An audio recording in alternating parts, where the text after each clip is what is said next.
3 shots of absinthe, 3 broken ribs, almost bled to death. You want to hear that story? Born and raised in Flushing, Queens, New York, I was 14 going on to 15 when my parents sent me to an exchange program in mainland China. What was supposed to be 1 year turned into 6 years of probably some of the best times of my life. Now, before I go on with today's story, if you visit my website via the link in the bio and or the description, you can pick up a t-shirt, a snapback, or a face mask, and every purchase directly supports this show. I also have Amazon affiliate links of all my favorite kitchen equipment, and any and every bit of support will be appreciated. I don't know if you're familiar with the drink absinthe, but it is a liquor from Europe that has THC in it. THC is this psychoactive ingredient that can be found in marijuana. Being a teenager, this of course sounded awesome, and once I heard it was available in a bar in Beijing, I had to try it. Myself and 2 other friends, we got together, we went to that bar. That bar was called Kai Bar. It was located on a street called Sanlitun. This was a really popular area for people to hang out and party. Busy weekend night, and we beelined it straight to the bar and each asked for 2 shots. And we were really happy to see that they went through the whole pouring procedure that's popular with absinthe, which is you have a cup,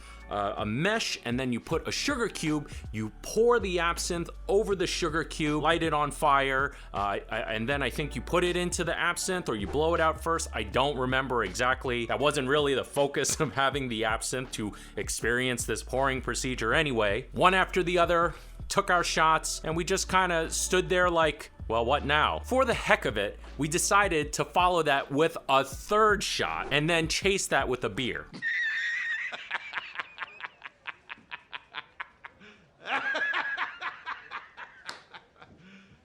You serious? Now, we're 3 young guys, and of course we want to mingle, so we start walking around the bar. The place is completely packed, so we decided to go upstairs. The only place we could stand was a section of the floor that was made of glass. Apparently, that piece of glass was right over the DJ booth for the DJ to look up girls' skirts. I mean, what a time it was back then, right? We're having a good time. It's like any other weekend. We're excited to feel this drink kick in, and then boom! There's a huge explosion followed by a deafening silence, and I get the wind completely knocked out of me. I don't know if anybody has ever experienced every last bit of oxygen in their system leave their body, but it is a terrible, terrible feeling. My vision also went black, and kind of like a movie scene where a person's vision is kind of coming to, like things start out really blurry and slowly start to get into focus. Well, that's exactly what I was going through while being completely out of breath, hearing this explosion. And when my vision finally came through, I was on the 1st floor and I could literally see in slow motion it showering glass. At that moment, everybody was looking at me in complete shock. I do my best to catch my breath, and my friend tells me, "Brian, you fell through the floor. Are you okay?" I just kept saying, "I can't breathe." I couldn't even say I can't breathe because I was struggling to catch my breath. And as I was trying to say that, I felt a sharp pain on my rib cage. I lifted my shirt towards my friend and asked him, "Hey, is everything okay over here?" And he literally turned white and just screamed, "Oh my God, oh my God. It's really bad. We need to get you to a hospital right now." I'm sure you're saying to yourself, "Oh, hey, wait, you said something about an injury, a cut on your ribs. Let's see this thing." Don't worry, you're gonna see this thing. We get to the hospital, we beeline it for the emergency room because I'm bleeding to death. And of course they ask you, have you been drinking? Have you done any drugs tonight? And I remember saying like, yeah, I did.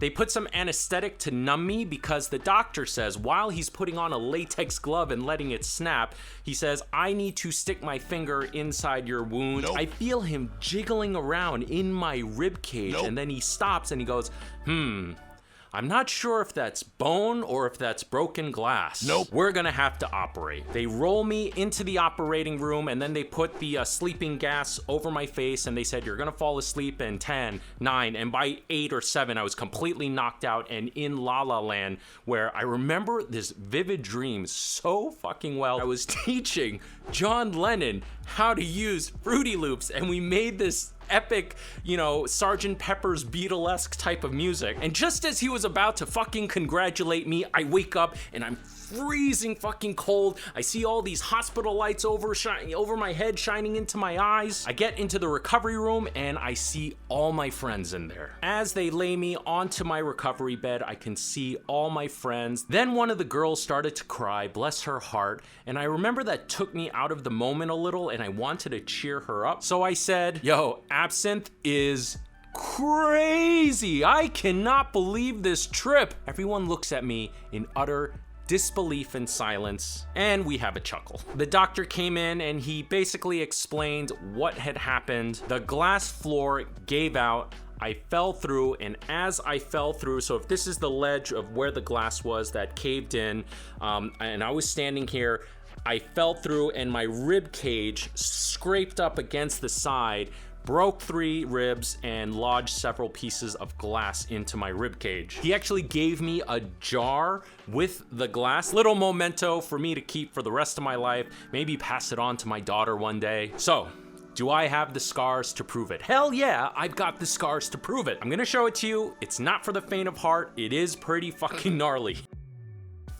So that is the scar. I called him the stick man at one point. The ribs broke and several pieces of glass got lodged inside. Because I was living in China and I didn't have insurance, all of the hospital fees had to be paid out of pocket. And because my friends didn't know any other hospitals except for the foreign hospitals, it was 10 times the price of what it would have been if we went to a Chinese hospital. Fortunately, I had an American Express card that was given to me by my dad in case of emergencies. I remember calling him saying, "Dad, I got injured, I hurt myself really bad, but I'm okay, I'll be fine." He cuts me off and he says, "Boy, how much is the bill?" I said, it's 10 grand, Dad. "You love to make me work, boy." And he hung up on me. It would take me nearly 6 months to fully recover, and unfortunately, along with that little jar with the pieces of glass inside that was lodged into my body, I was also given a painkiller called Tramadol that I got hopelessly addicted to. That's for another time. I'll be sure to tell that story because I think you guys get it at this point. I've got a lot of stories to tell. Thank you so much for watching. It would be greatly appreciated if you hit like or the thumbs up, depending where you're watching this. Leave a comment. It'll help me greatly to navigate through this crazy algorithm. I'm looking forward to telling you way more stories, but until then, I'm Chef Brian Sao, not your typical chef, and I'll see you really soon. Shit.